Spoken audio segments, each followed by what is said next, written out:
How sure are you? Did we clap on the last one? No, we didn't. I don't know. You did the did, wild, crazy clap. What do you think, David? I got to cut the whole first 10 minutes of that podcast out. If you hadn't been talking so much shit, it wouldn't be a problem. He was throwing F-bombs and saying racist stuff. Me? So you're saying anything goes here then? Yes, pretty much. You got to scooch up way close to that microphone. All right. How about that? There we go. Perfect. Okay. There we go. And you just kick that. It's fine. Did I just mess everything up? If you could just swing that one just a little bit. There we go. Perfect. Perfect. Good job. All right. Darin Johnson. What's up, buddy? Oh, just finally made it here. Yeah. So we were talking on Facebook. Yes. And I told you that you said that you had too much work to do and there was no way you were making it to Vision. Yes. And so I'm a firm believer that the only way to fix the problem of having too much work as a single shop owner is go get some training, right? Or hire somebody. Yeah, you could do that. That's Are you a one-man shop? I am. I'm sorry. Yeah, it's hell most days. Yeah. Now you and David can both agree on something else now. Where are you out of? Kansas. Where though? Great Bend, right in the middle. Oh, geez. Yeah, so what was it, there's nothing 4 or out 5 hour there. drive? About 4.5. Oh, okay. So tell us a little bit. How'd you start the shop? Wait, hold on. What interstate are you off of? I'm about 40 miles south of I-70. Oh, okay. Are you who's what's her name? Candace and Jesse. Yeah. I think they're up in Waukene, I believe. Yeah, Waukene. Yeah. Yes. That's about probably an hour and a half from me. West of you. Yeah. Yeah. Yep. Okay. They're our friends. David doesn't have friends. Are you are you near the pretty part of western Kansas where the hills start rolling? Or no, you're in the flat. We're in the flat dirt part. The flat, boring part with nothing but wheat fields. You wanna hit an ugly part of the country? Go drive through Iowa. Iowa is ugly, right? In the winter. Now in the summertime, it's all corn and wheat and whatever. Same thing in Nebraska, but Kansas, you think. But if you go to the south, you get the Flint Hills. It's very pretty, and if you keep driving west on 70. You get to this part where it's just like rolling hills. It's beautiful. And very pretty part of the country, South Dakota. You wouldn't think. Yeah. South Dakota, gorgeous. Just hills and hills and hills and hills. Just green rolling hills the entire time. And nicest drivers ever. Really? Yeah. You go 100, they're going 90, they go to the right. They don't block. That's what I'm talking about. line. I could handle that. I can live like that. In Missouri, they block the. I'm going 65. I don't care. I will tell you. I think the first time I ever drove a big truck was in Missouri, and my uncle put me in the seat and just let me go. I was like 12 or 13 years old. And I was real nervous about it. He said, listen, you cannot fuck this up. And I said, why? He said, because they don't take care of their roads out here. And he said, they're too cheap to do anything but pavement. And he said, they'll run out. The ruts. He said, you can't get out of the rut if you try. Just the drive. ruts are a thing. Yeah. It's bad. You start driving through the ruts. Yeah, it's pretty gnarly. They don't take care of the roads in Missouri. No, that's pretty clear. Pretty clear. Okay. Anyway, so you're in Great Bend. Yes. You decided to open a shop up by yourself? Yes. I'm sorry. What led to that? It was, as weird as it sounded, it was kind of by accident. Okay. I worked at a shop in town previously for about 10 years. Okay. Was burned out, tired of it. They were great guys to work with, but it wasn't a very good work environment. Okay. And I actually was planning on leaving the industry. Okay. I went back to school, was going to take some accounting courses. And thank God that didn't work out because that you don't strike me as an accountant. Probably would have been about the only job that would have been worse than being an auto tech. But I bought a small shop just for kind of hobbies and messing around. And this is a really strange story, but a local family won the lottery, and they were friends of mine. and they got into buying old classic cars. Okay. And so that's kind of how I started. I was working on some things that they'd buy at the auction and going to school. And well, the next thing you know, people were hitting me up about working. And next thing you know, I opened a shop instead. Right. Well, so when I was listening to you, so you sent me a message and I could feel the frustration and the stress and the pain in what you were saying. Tell me what's been going on. Just working like crazy, busy. We're a town of probably about 15,000. Okay. And there's, as weird as this sounds to say, there's really a shortage of shops in my town. There's really only probably 3 to 4 independents and then just the domestic dealers. Right. So we're all just insanely busy. Okay. And I'm by nature a people pleaser.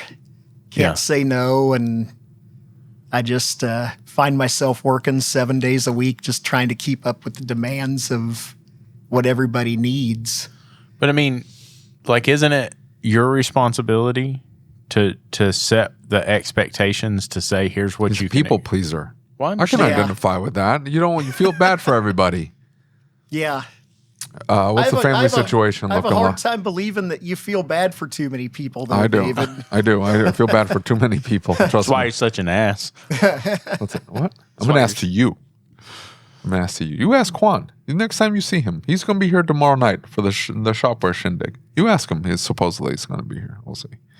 But if he does show up, you ask him, hey, does Dave feel bad for everybody? He's going to be like, yeah, I got to stop him all the time. He wants to give everything away. Well, I know, but it's that you feel bad while treating them like shit. I don't treat anybody like shit. I treat you like shit. Oh, okay. I feel better now. Because you're a shit bag. See? Okay. I'm down with that. What's the family situation look like? You married, kids? Have a kind of a long-term girlfriend, Okay. and she puts up with me somehow. Yeah. She doesn't really help or do anything with the shop. She's not too interested, and I don't blame her. Yeah. She's a nurse, so she works kind of crazy hours also. Yeah. And other than that, my folks still live in town. My dad actually has a building just across the alley from mine, so he pops in regularly and sometimes helps and sometimes frustrates me, but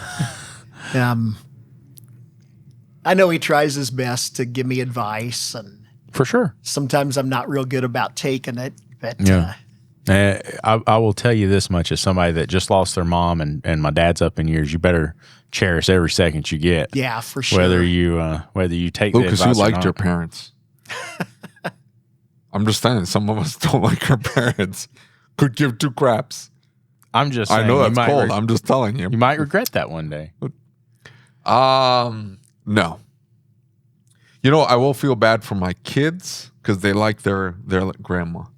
I was her child. I grew up in her house. It was not a good experience for I me. always wondered what it takes to make such a fucked up human being.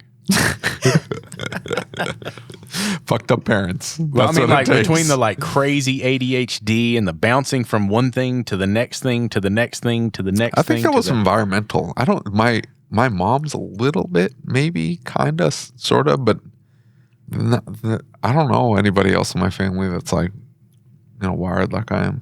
My sister isn't. It's weird, right? I don't know that I've ever met anybody wired like She you smoked are. a lot of pot as a kid, though. That would have helped. that would have done so much. It would have like melted some of these brain connections that left you being some kind of like psychopath. No, no. Not Maybe you psychopath. should try it now. No, absolutely not. No. Ugh. Anyway, Anyway, so you're crazy busy. Yes. how much money were we making? What's our gross revenue? About 350. A year? Yeah. Okay. What's your labor rate? I'd recently upped it to 120. Okay. A lot of inefficiencies with my operation, Okay. between being the service writer, being the parts guy, and being the tech. Yeah. Yeah. What kind of parts margins are we running right now? Probably not good enough. Okay. Do we know? No. How do we price our parts? I kind of designed my own little parts matrix. Okay. I'm sure it's probably not a optimum number, but Okay. luckily I'm going to Cecil's class tomorrow. Nice. So I'll try to up my game a little bit on that. What shop management software are we using? I'm actually just using QuickBooks. Okay. Yeah, well, that's got to. So getting reports. I mean, I almost have to kind of manually figure things. And I think a huge step towards turning this and going in different directions is going to be getting a solid shop management software. Yeah, for right? sure. Because the QuickBooks has some data in it, but it's not going to work in the long term for if you want to grow this, right? Yeah. And so even if you don't want to grow it, if you just want to get out of this mess, because if you cut your car count down by a third and made more money, with that would ease things up, right? Oh yeah. Well, you can do that very easily by being able to automate the process of marking up your labor and your parts just through the shop management system, and then just making sure that you are appropriately charging enough labor, which like Shop-Ware has that labor matrix, and it has immensely helped having a labor matrix. And you know, something that we often forget about as shop owners is the supply and demand equation, right?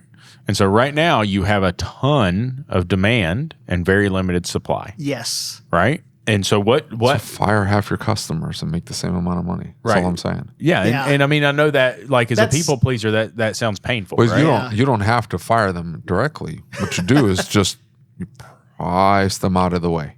Yeah. So it's either you want to pay me $2,000 to do this job, or you don't, which is fine because I have lots of other cars here, or I make $2,000 on this car. See what I'm saying? Yeah. Yeah. And that's kind of my other problem. I do a lot of emotional discounting, and a lot of my customer base, we're not necessarily a very wealthy community. So sometimes they just simply can't afford it, and you want to help people out. And I see Lucas rolling his eyes. But wait a minute, you're telling me you're not happy with where you're at, and you're miserable doing this, and you're getting ready to go out of business because you don't want to do this. And in the same sentence, you're telling me that you're doing the thing that's causing you to be unhappy, and the thing that's going to lead to you going out of business because you want to help people. Well, if you're not there, you're not going to be helping people anyway. Yeah. So, like, I don't understand does that make sense? Oh, yeah. The disconnect, I mean, why not because like I was talking about supply and demand, right? What does every other business do? What happened to the price of eggs recently? Oh, yeah. They skyrocketed, right? Yep. Because the demand was up because there wasn't enough supply. Does that make sense? The demand stayed the same. It's just but I mean cut in half. The demand in that equation appears to increase, right? Supply went down. Supply went down. Demand stayed the same, but the price, they have to be even. Otherwise, the price will go up. So either demand goes up, supply stays the same, price goes up. I'm saying supply comes down, demand stays the same. Here's where I'm going with that is that when you have a shortage, people go out and say, "Oh, I have to have it even more," and they start buying more. Oh, yeah, I could see that. And so that's where I was. Artificial demand, Yes. because everybody freaks out that they're not going to get it. And so I guess where I'm going with that is why not just rip the Band-Aid off and do it? Yeah. Right? Because like, what do you have to lose at this point? Right. You're not going to survive doing what you're doing. Yeah. So why torture yourself? Right? It's time to make a decision. We either say, hey, I'm going to go out of business, or hey, I'm going to charge what I need to charge and get this to a manageable state to where it's worthwhile. Do you want to do this? I'd like to. My main goal, I'd like to try to hire somebody by the end of the year. Okay. Either as a tech or as a good person up front. Okay. You should not. I'm realizing that, I mean, I've known forever, but I'm really realizing it now that I can't keep doing it the way I'm doing it. Yeah. Yeah. So, physically and mentally. It will absolutely wear you out. Right. Yeah, it has. Yeah. And so I think that to do that, to hire somebody, You have to have some type of operating system in place. Yeah. Definitely. Right? You're not going to be able to use QuickBooks anymore. You're going to have a shop management software. Shop-Ware's best. But on the flip side of that, we're going to have to get somewhere that we have some structure to the business.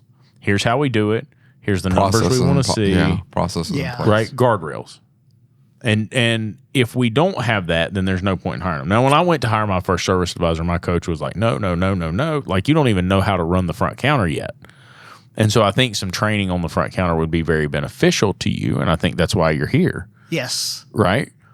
But I think if I was going to hire somebody in your shoes, I think I'm going to be looking for a service advisor, and I would probably be hiring myself a coach. I know that's probably pretty tight right now, but I think I would hire myself a coach. I've thought about that.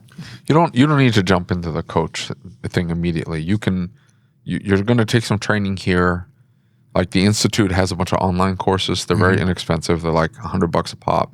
And like you can do all the phone techniques you need for $100. And I think there's even an option to buy them all. And it's like way cheaper. Well, it's just if you do the monthly. If you do monthly, it's like $300 a month or whatever, and then they give you full access to all of the online courses. It's a lot of classes. Yeah, it's a lot of classes. Okay. But you can buy them as you need them, piecemeal. Because if you don't want to spend $300 a month and only watch one class, but you're like, hey, I'm struggling on the phones, which doesn't sound like you are. But like, what's the biggest time suck right now? And I told Chris Enright this, like, you always want to hire a tech first because you want to be able to. I told him this because he was the face of the company. And what did he do? He ran out and hired a CSR. But he was the face of the company. And if he hires somebody else to be the face of the company, they're still going to want to talk, hey, where's Chris? Yeah. Is what I'm saying? It may benefit you, though, to hire someone just to answer the phones if that's the biggest time suck. Just answering the phones and checking customers out and just doing that thing where you can automate the estimating you can do, and then the fixing you can do, and the inspections you can do, and then just triple your prices. I'm just thinking with him being emotional with the discounting, that maybe it would be better to hire an advisor, give them clear-cut standards of what the pricing needs to be. I would try just sending the text messages. That's what I'm saying. That's true. Yeah. You can try that. Because the number of folks that we have on the show and the number of clients that I've worked with that I was really afraid they were going to balk at the price, and I just sent them the estimate and they approved it and there was never a word about it. Yeah. Really surprised me. If you set the expectation up front and you tell them, hey, this is how this works. We do everything by text message. We're trying to cut down on paper. We try to be as transparent as possible. So we're going to send you everything we see. And then we're going to estimate everything out. So you're going to get a full rundown of what the vehicle needs and the prices associated. And then I tell them it's just like shopping on Amazon, where you're going to be able to pick and choose what is best for you. Now, as long as you mark it green, yellow, and red, and they identify that, hey, this is in red. Hey, I wanted to do all the red because that's what you get the call for. How much to do all the red? And so if you mark it all in Shop-Ware on the estimate, and then you just text message it, or send them a text message and an email, you don't have to do jack from there. There's no calling and then giving them the explanation. See, ball joints are loose, and you don't have to do any of that. Well, how much time did that just save you? Yeah. No phone calls. And I actually recently, toward the end of last year, I hired a remote. It's like basically like an answering service, a remote assistant. Okay. Yeah. And that's been really nice. Okay. If anything, it saves the frustration of hearing the phone ring all day. Yeah. She'll answer it, and then if it's anything really urgent, she'll text me. Yeah. But then every day at noon, and then at the end of the day, I basically get an email of all of the calls of the day, and I try to return them. Handle it as at needed. Noon, and then at the end of the day. Because I don't like leaving people hanging that long, and then, I started we do a lot of oil changes, which I absolutely hate. Okay. And I switched to where I'm doing primarily all of those just one day of the week. Okay. And it works out good that I can just email her at the beginning of the week and say, hey, I've got 8 slots available for Thursday. Yeah. And then if anybody calls, then she schedules them, saves me having to call them back. So 8 slots of oil changes, right? I'm going to say what? A half hour for an evaluation. Depends on the condition of the car. Half hour, 45 minutes. A half hour for an oil change. So that's an hour. So that's a full day of nothing but oil changes. It's a dreadful day. What about the stuff that you get approved after the fact? He's not doing I try to do some of that the same day if it's minor. Okay. Or reschedule. Not on 8 cars, though. You're not doing that on 8 cars. How are you recommending services in QuickBooks right now? Are you writing individual estimates for everything the car needs? How's that working? Man, you guys are going to kill me, but I do pretty much all of that on pen and paper. Okay. And then present it to the customer verbally normally. Okay. And knock on wood, be in the small town and, I'm lived there all my life and everybody knows and trusts me. And I've never really run into any issues with. Yeah. I know you guys can tell some horror stories of.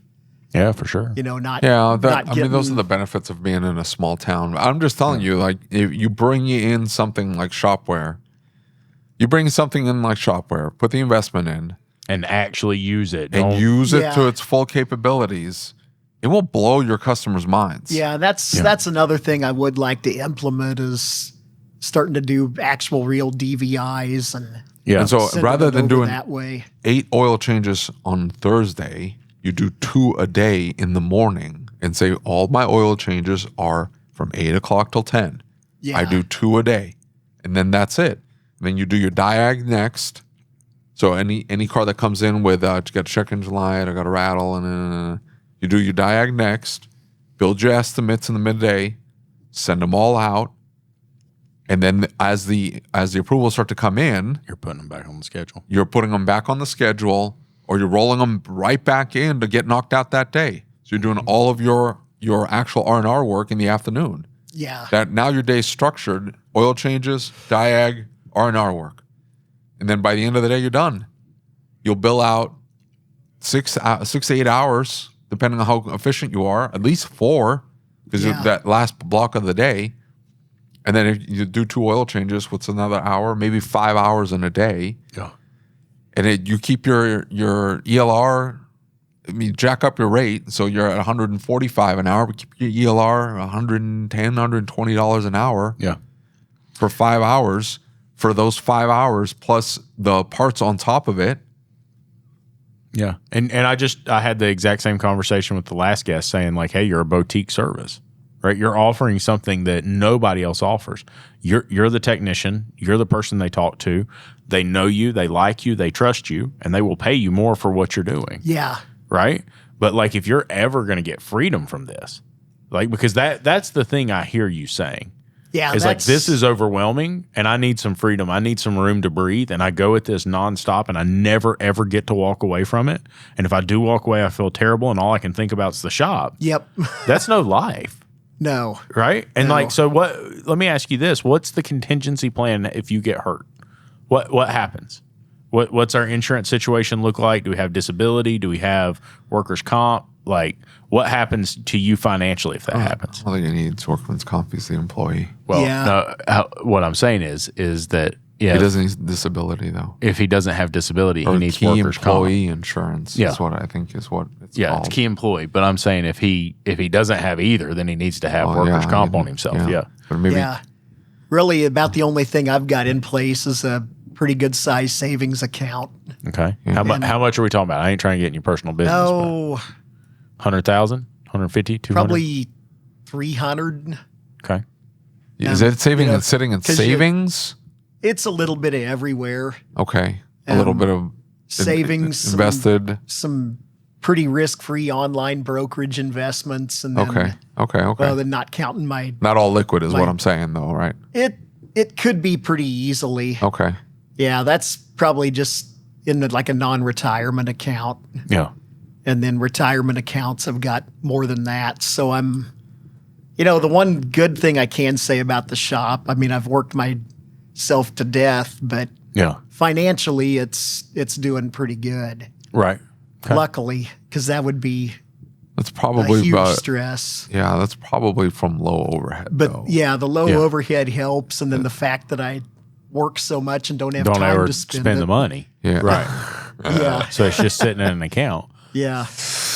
My hopes have always been just in about 5 years to just pack it up and quit and enjoy life. Then. How old are you right now? I'll be 50 next year. Okay. Oh, you're not that old, dude. Like, what are you doing? So how much did we say the other day that it takes to retire? A year right now? A year? Yeah. So like the average age is what, 70, 78 is what people are living to right now. Men are living Something to 78. like that, yeah. And then they said I think it went down. How much did they say? Because they gave a number the other day of how much. Listen, the only number I know is FU money. What is that? FU money is what, 2.5 million? You got to have 2.5 million to get FU money. What are you looking up? How much do you need to retire? You don't retire at 55. Dude, you don't want to die at 57. Well, that's how you die at 57 is because I retired. Now I have nothing to do. Now my thoughts have always been, I could just kind of quit and then so for retirement, take some job at the grocery store 20 hours a week or something. And I think I could probably survive on that. Yeah. How much are you paying yourself a year right now? Oh, right around 50,000. So wait.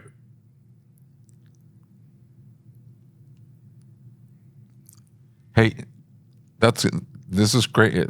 He's paying himself more than most shop owners. I know that's pretty good. He makes more than I do. Hear that, IRS? More than I make. So they say that 80% is what you would want to have to live your current lifestyle. But the challenge with that would be, so you'd need to be able to pay yourself $40,000, and you're 50. So out of your interest, it's $40,000 out of your interest. Mm-hmm. Yeah. So 28 years. While also tacking on inflation on top of that. So it's the interest, so whatever you pay out of the interest plus inflation, so you don't tap into your principal. Right. So roughly what, 1.2, 1.3 million? I don't know. You can't do that. Is what you would need, right? To retire right now. If you decided, hey, I'm going to retire this minute. If you got that, dude, I don't know why you're sitting here. You might as well just close up and go. Well, I mean, I guess the question being then, so you've got a nest egg. You've got something to fall back on if you have to. Yes. Right? Is that making you less risk averse? You think? Mm-hmm. He doesn't want to make big sweeping changes because he's okay. He's not hurting that bad. Yeah. Other than you're just tired. Yeah. But I mean, like, what would the perfect version of a life be for you? Like, what do you have things you want to go do? Do you have like what would be? Because like I once was in your shoes, right? And I work a lot now, probably more than I should. But I remember at a point when I looked up and I said, God, I don't know what I would do if I didn't work. Yeah. Right? Do you have a vision of what life would be if you did hire somebody and you had weekends off and you had other things to do? What would life be like? I really don't know because I've just worked so much. I don't really have any hobbies. And what's the thing you're most unhappy about? Mainly just the work-life balance. Okay. And then the other side to being in the small town is no matter where you go or what you do, you're constantly getting bothered. You can't go I hate that. You can't go to the grocery store without getting hit up by a half a dozen customers. And yeah. That's why I like disappear. 10 o'clock at night and you're shopping at Walmart and somebody wants to know when you can get their car in. Yep, absolutely. And we stopped that because Alex just absolutely got to the point. She had a fit about it. She just was my girlfriend gets pretty mad about it. She always says that I need to come up with some kind of a hand signal or something to, whether it's a good or a bad customer to where it's okay if she'd unload on them. Yeah, no, the hand signal just needs to be piss off. Well, the only way you're going to get around that, I mean, what's the name of the business? Darin's Auto Repair. Oh, jeez. Darin, what are you original. doing? So you're going to have to hire a guy named Darin to work the front counter. Yeah. Any Darins looking for a service advisor and shop manager position, have a great opportunity for you in rural Kansas. Yeah. The only way you're going to get around that is to get out of the business. Like, not be the person talking on the phone, not be the person up front. And not the be the name person can stay the delivering. same. right? Yeah, the name can stay the same. But you're just going to have to hire people. The only way you're going to be able, you can hire people, still work, but the stuff that you do is just owner stuff. So you're going to do a little advertising, fix the sign, order tools, order equipment, listen to the employees bitch, make sure the insurance is paid, make sure it's not too expensive. Like that's what you do. Yeah. That's pretty much it. And you're like, hey, does anybody want health insurance this year? Like that's what you do. If that's what you want to do, you're just gonna have to hire employees. To hire employees, you gotta have processes in place. To put process in place is like you gotta start now. Like how do we check in the cars? How do we process the cars? Yeah. So that you can hire a tech or somebody up front, maybe a tech. You being a tech, you would know this guy doesn't know what he's talking about, or he doesn't know what he's doing, or he's breaking stuff or whatever. So that helps. You hire a tech, they follow the process. That'll free up the time up front. You can start sending out, and then you can hire somebody up front. 2 techs and somebody up front.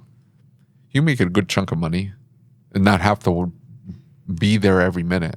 Yeah. Yeah. And I think that's the thing that I think about in your situation. So let's say that you decide to get out of this right now and you're going to retire, right? Well, your hobbies are going to expand. You're going to get this life back that you've wanted, right? Now, and you're going to want more money. right. And you're going to need more money to survive, and your lifestyle is going to change. And so then you're going to have more money. Yeah. Right. So I think it would be better to try and figure out how to take this and really make it into more of a moneymaker, right? Based on where I think you're at. The other thing I'll tell you is that my dad in 89 decided he was going to retire, and he was in his 50s, younger than that, I think. And he decided he was going to retire. And I remember at that time he was pretty bored, right? Like it was eating him alive, not having something to do all day, every day. Yeah, I can relate to that. And so the building burnt down. A family member who's caused all kinds of problems in our life burnt the building down. And so long story short, it gave him something to use as an outlet, and he had to go back and he had to invest all of his retirement into the business. And so he just said, I'll never retire again. I'm good. Right. Yeah. So I don't want to see you in that position that you say, hey, I'm going to stop, because like right now work's such a big part of your life. I think that to just abruptly stop is going to leave you with this like open void. Yeah. And you're going to really struggle to find meaning and purpose, and you're going to find yourself right back where you started.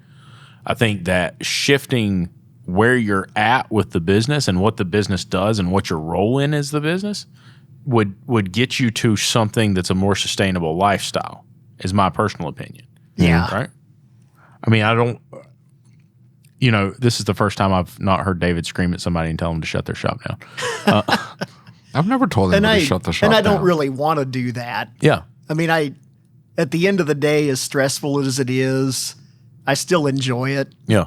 I just would enjoy it 4 or 5 days a week instead of 7. Yeah. What? And Is there any reason you couldn't do that right now? mainly just the workload. But I mean, like, It's how many hours do you turn a week? Not near enough. I'd say on the average, probably 30, Okay. and I'm probably there 60 to 70. Okay. So what if we said we need to charge more hours, and we want to work 4 10s, right? Yeah. So we're going to work 10 hours a day. So we charge more hours, and we're only going to work Monday through Thursday. That's your 4 10s. And you just tell the clients, like, hey, here's what I'm going to be capable of getting done this week. Yeah. Right? And then start scheduling more appropriately in such a way that you can manage the schedule so you can get the work that's there done.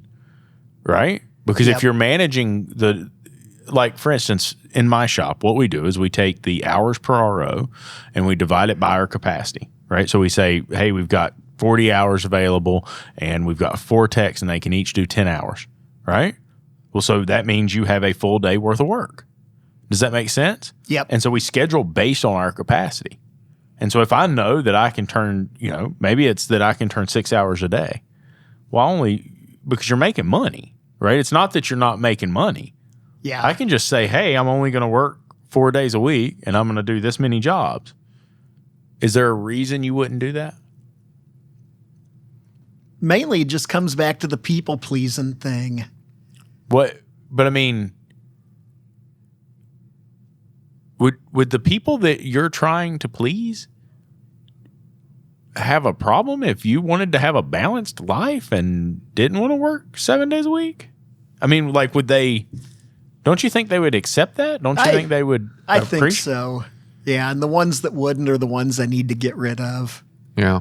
So I mean, why not just? Also, they these people sometimes are just vultures. Yeah. They smell fear. Yeah, and they'll just take advantage and jump in and push. Yeah, they will squeeze. 100% take advantage of you. They know that I'm a total pushover, and yeah, they'll just be like, "Arr," and you're like, okay, I'll stay late and get it done.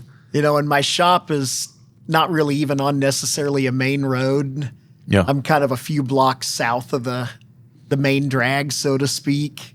And I'll be down there on weekends, and customers will be creeping by and driving up and down the alley, and it's like, man, leave me alone, guys. It's Sunday. Well, why not just stop? Like, why not just stop doing that, right? Like, if it's painful and you're unhappy with the work-life balance, it seems really simple to fix this. Yeah.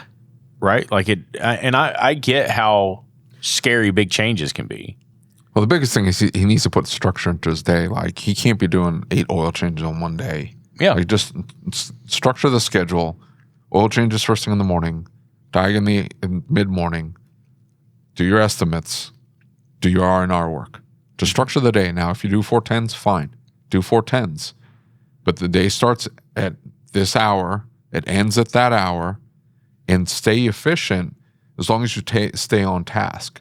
And don't go chasing every squirrel that pops up. Hey, this person called. Okay.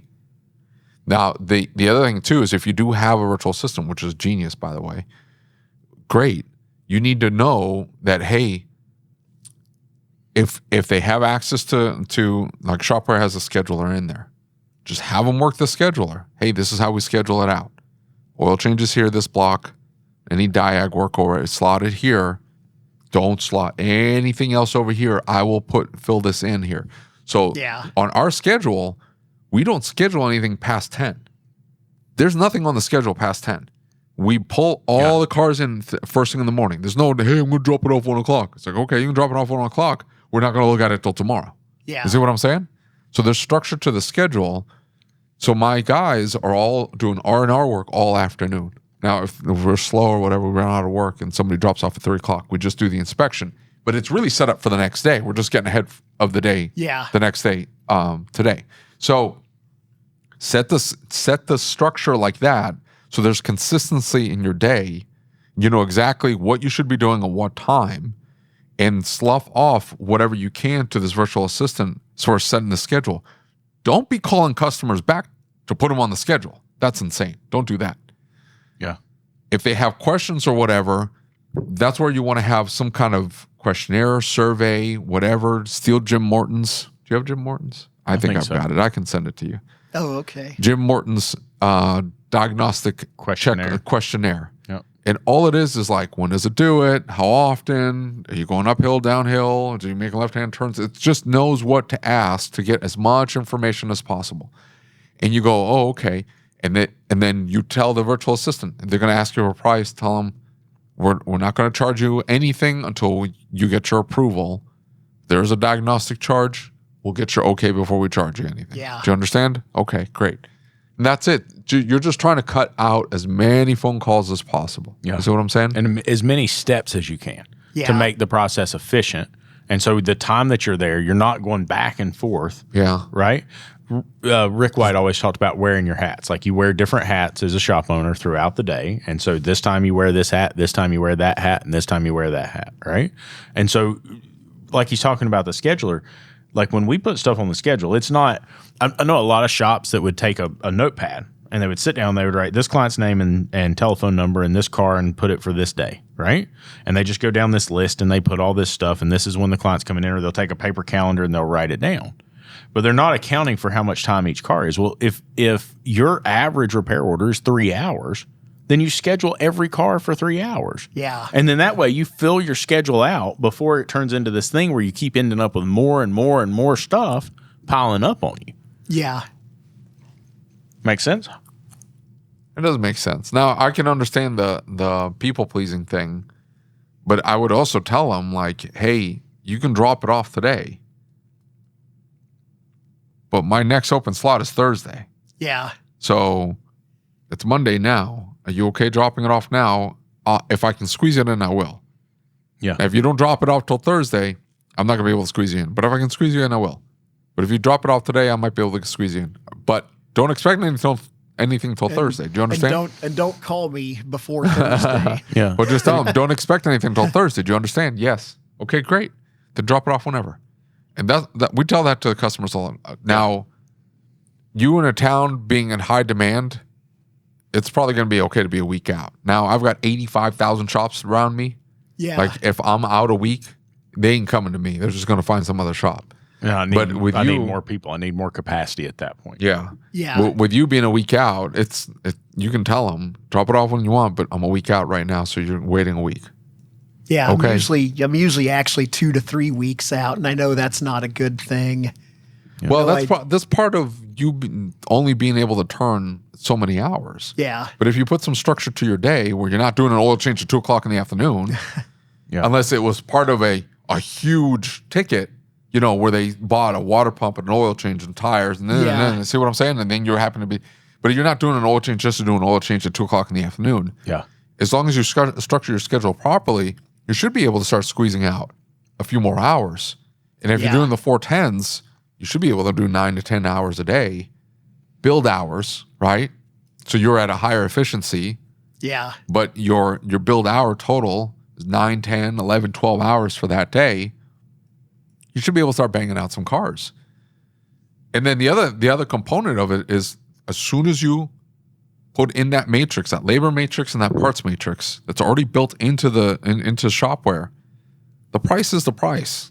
Like, whatever it spits out is what you charge. Yeah. And you just send it to them. And then that's it. That's And then they always either been- approve it It's or always they been don't. one of my downfalls. Well, yeah, because you're looking at it line by line going, $68 if I do full markup. I'm going to bump it down. 46 is probably Yeah. okay. And Like, that won't take me but this long. Yeah. But then you bill 30 hours a week. That's what I'm guilty of too. It's like, I know it says 5 hours, but I know I can do it in 3. And No, then I start feeling guilty. There is absolutely no ifs, ands, or but buts then about you it. quickly forget about the times where it's Well, the here's other the deal. way around. You never, ever, ever, ever, ever, ever, ever, never, ever, ever, ever, ever charge less than book time. Yeah. Ever. Under any circumstances. It is fact- never allowed. what you do is you tack 30% on top of book time is what you're Right. at. And then Right. you swing it to avoid the tenths. So Yeah. you threw 30% and it's a 10 or 2.76 hours. You slide it up to 2.8 and that's what you sell it for. And you don't go look and you don't even think about, like, how long is this really going to take me? Yeah. Yeah. It's going to be 2.8 hours. It's your That's it. experience that got that time below that. Yeah. And so it's your years of experience you're getting paid for that are going to make the shop financially viable. Because right now, yes, it's paying you, but is it financially viable if you ran it like a business? Probably not. Right? Like, and if you just all of a Well, sudden. if you had like normal expenses, because like Right. he needs that key man insurance and yada yada yada. Yeah. What's our insurance look like right now? What kind of insurance do we have? Oh, I just have general liability insurance. Garage keepers. Yeah. And then health insurance, of course. Okay. But yeah, as far as disability, I don't have any. Business income loss. No. What else? There's a ton in there. Inland marine. What the No. hell's inland marine for? Inland marine is what covers your scan tools if you're on a test drive and a scan tool falls off a car or something happens. Yeah, Electronics, probably not. contents of others. I don't know if that's lumped into my liability. No, it's not. It's a rider. Oh, okay. I'll have to look into that. Yeah, you need to call an insurance agent that knows the automotive business and have them dig into this. There's a lot of shops that I talk to that are like hardcore underinsured. They don't realize it. Now, you can be insurance poor by getting too much insurance on Yeah. the case.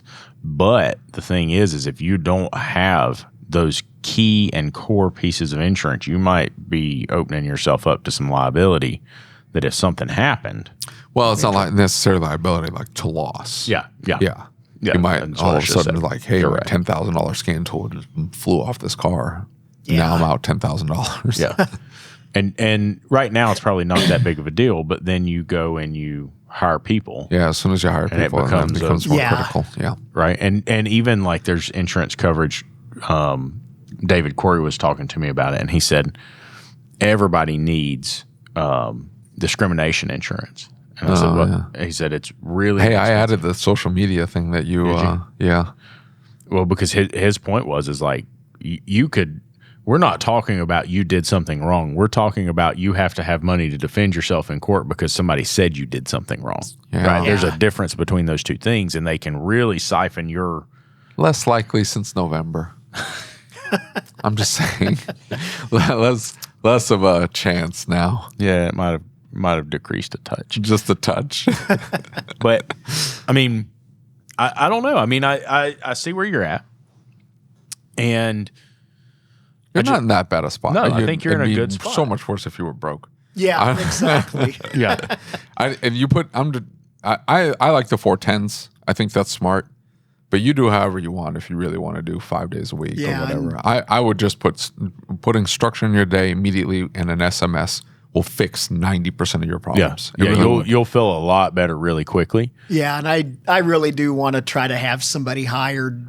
I kind of decided the other day that the end of the year is going to be kind of my make it or break it. You know, if I can't change things by then Well, coming here was definitely the first step. So are you going to take Laura Lee's class on process, policy, and procedure tomorrow? no, I'm not. I'll be in Cecil's all day. Oh, that's tomorrow. right. It's an all day. So, here's the big thing, right? That I would say to you is saying that I want to do something is a hill of beans if you don't put a plan in place, Yeah. right? And so if that plan doesn't start where you're at now and end where you want to go in a specific time period, and that the steps in it aren't measurable, aren't achievable, aren't realistic, and aren't time-based, right? In other words, like, hey, in 2 months, I have to have a SMS in place. In 3 months, I have to have this in place, right? If you don't he can sign up with an SMS today. Tomorrow, I think at the expo. Go You'll- to the expo. Yeah, They have, they're giving a huge discount right now. discount. Yeah, go down to the expo. Go talk to is Monique here? Yeah. Yeah, go talk to Monique. She'll get you set up. I'll take you in there and introduce you. Okay. And She will 100%. She will get you signed up. You'll have your DVI, schedule, an actual schedule. an actual schedule. Now, if you want like the fancy stuff where it'll like zap out a text message reminder and all that stuff, but it doesn't sound like you're hurting for cars. So I don't know that you need all that. It is nice to have, but you'll have your DVI, you'll have your scheduler. The biggest two factors though is the parts matrix. It's the GP optimizer. So you're just going to set a number. It's going to mark up your parts, and the only thing you're going to do is make exceptions. So Got to things for have like 500 parts in it first, just so you know. Okay, that's not that hard. It's going to take some time for it to adjust, but things like oil, grease, some oil filters, I don't mark up full price. It's like 30%. What else? Tires. Do you do tires? Tires, No, I batteries, don't. What else? batteries. Batteries. Some wiper blades. So there's a few exceptions in there, like you don't do full markup. Other than that, don't flip and touch it. Yep. Just let it go. Just Yep. let it mark up, 100%. and then the labor matrix. I will send you my labor matrix. I've tinkered the crap out of that thing to the nth degree now, where it is a nice, smooth progression in labor rate as you go up in labor times. So at 1.1, it goes up in labor time or labor dollars. 1.2, it's more expensive. 1.3, more expensive. It's incremental and small enough that by the time you get to like whatever 6.8 hours, it is a much higher rate. But the total dollar amount on the ticket is not noticeable. It just isn't. And if you look at my tickets from like 2 years ago versus me implementing the labor matrix, I've maybe added $70 or $80 to the ticket or whatever. But that has covered the inflation. That has increased my profitability, increased my labor dollars. It just made things so smooth having that labor matrix in there. So you just run those two things, put in your 30%. So whatever the using Mitchell or all data. Mitchell. Okay, so Mitchell integrates. Perfect. Yeah, so, for sure. So it'll pull Add the information 30% to it. It'll tack on 30%. There's a spot in there to put it for the labor multiplier. So the only thing you're going to do is just swing it so it doesn't have the tenths, or you can leave the tenths in there, the hundredths or whatever. Yeah. So you can leave 2.67 hours in there. Yeah. Me, I'm OCD, don't like 6.7, so I just bump it up to 2.7. Yeah. And so from there, just don't touch it. Don't do anything. Yeah. Structure the schedule. Just run that. Run a nice DVI. Send it to the customer. And just let them know up front, hey, I'm not even going to call you. I'm just going to send you everything. Yeah. And take the emotion out of this, right? Like, I can tell you're an emotional guy. You got to take the emotion out of this. You've got to take the emotion away from this equation. Like, this is a business relationship. And I know that you care about the people who come to your shop.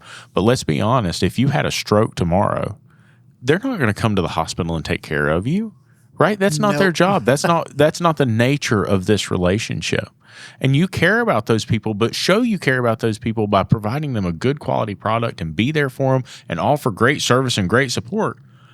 But get paid what you should get paid so you can grow the business and actually have a business, not a job. Yeah. Right? Because like right now, if something happens to you, your income's gone. Yeah. Right? Like, you don't have anything. Now, you got the money that you put back, but like, wouldn't it be great if you could have a business since you've worked this many years to get this thing to this level? Wouldn't it be great if you could go out and you could bring people in, and then that way you could go on vacation, you could go do things, and the business still does what it does? And listen, I am not going to sit here and tell you this road won't be bumpy. Yeah. Right?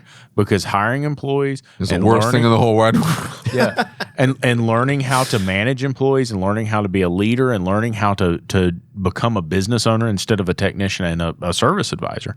It's hard. Yeah. Right? But you've put a lot of work in to get here. Yeah. I don't think throwing it away is the answer.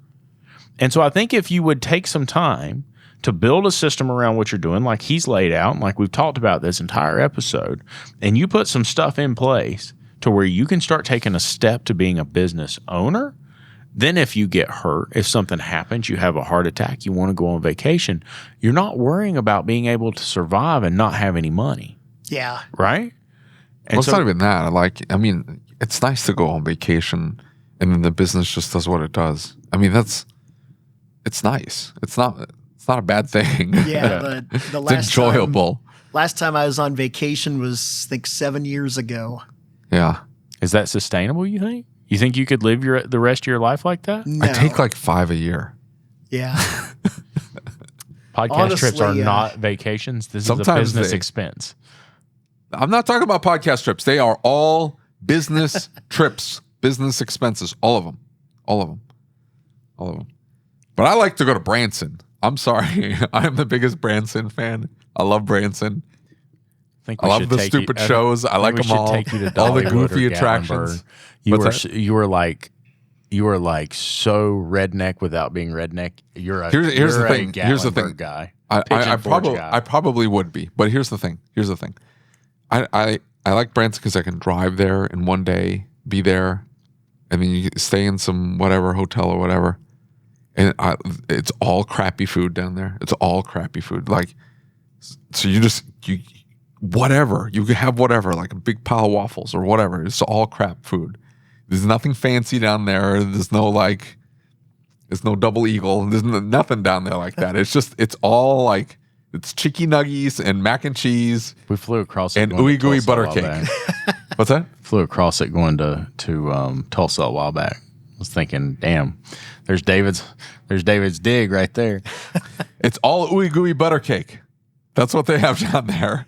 And that's what you do. You go down there to eat ooey gooey butter cake and go see some shows, and it's always a good time. It's so family friendly and it's clean. And it's not gross like Vegas. It's awesome. I love it. I love it. I love Branson. Anyway, going to Branson is fun. You go down to Branson, spend 3 or 4 days there, come back home. It's the best. It's none of my business, but I am curious. Like, What are you asking? Quit saying that then. None of my business. But how much money do you have in the bank? no. This is a very different angle here. I'm curious now. Like, what would you do? What do you enjoy besides work? Like, do you have any hobbies? Do you have? He just said he doesn't have hobbies. He I said don't that. really have any hobbies anymore. But I mean, you got to enjoy something. Like, if you're Well, going to go on what was it vacation, before? What was it before? Well, before it was doing car stuff until car stuff kind of got burned out on it. Yeah, don't turn your hobby into a job. Yeah. But I mean, like, where would you go? What's something that you would want to do? Oh, I wouldn't mind going on vacation every now and then. When we used to go, we'd go to Colorado quite a bit. Kind of like the Branson thing. It's a quick drive. It's a quick drive. And then hiking. Yeah. Awesome. Try not to get bit by a rattlesnake, huh? Boop it in its snoot. David tried to boop a rattlesnake in its snoot when we were in Colorado. Boop it on the nose. Yeah. Boop. But no, that's probably what I would try to do a little more of, just getting away a little more and getting out of town. Do you feel out of balance right now? Yeah. You ask very obvious questions. You think? No, I mean that's more of a like realization for him than it is anything, right? Like I've he knows been he's out of balance. I've been there. I've been there, right? Like and have put myself under so much pressure that I like there was a point or a reckoning that's like, oh my God, this is probably not sustainable. Yeah. This is not going to work out. Like I have to do something, but didn't really know what to do. Didn't know what the next step was.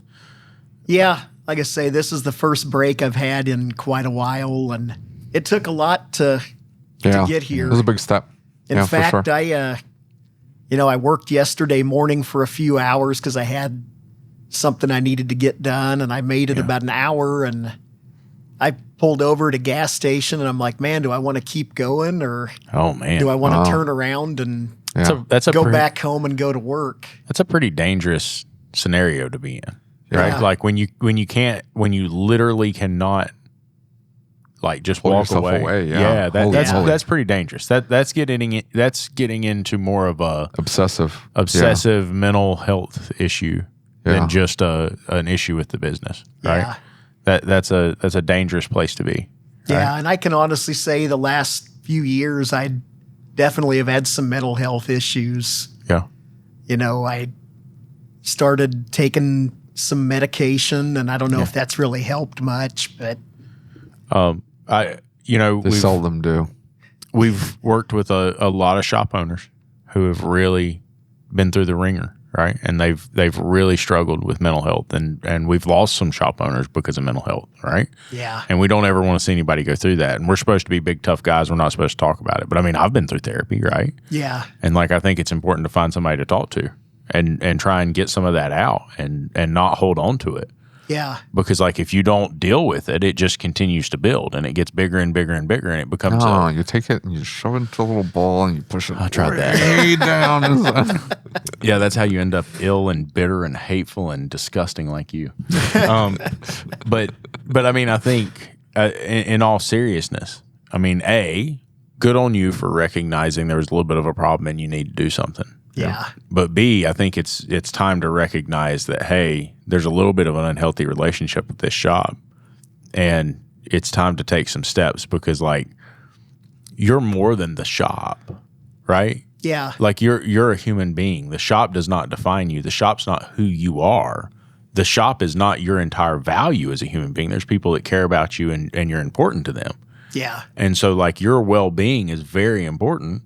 And the last thing we want to do is lose another shop owner because the stress got to him, especially over a stupid car.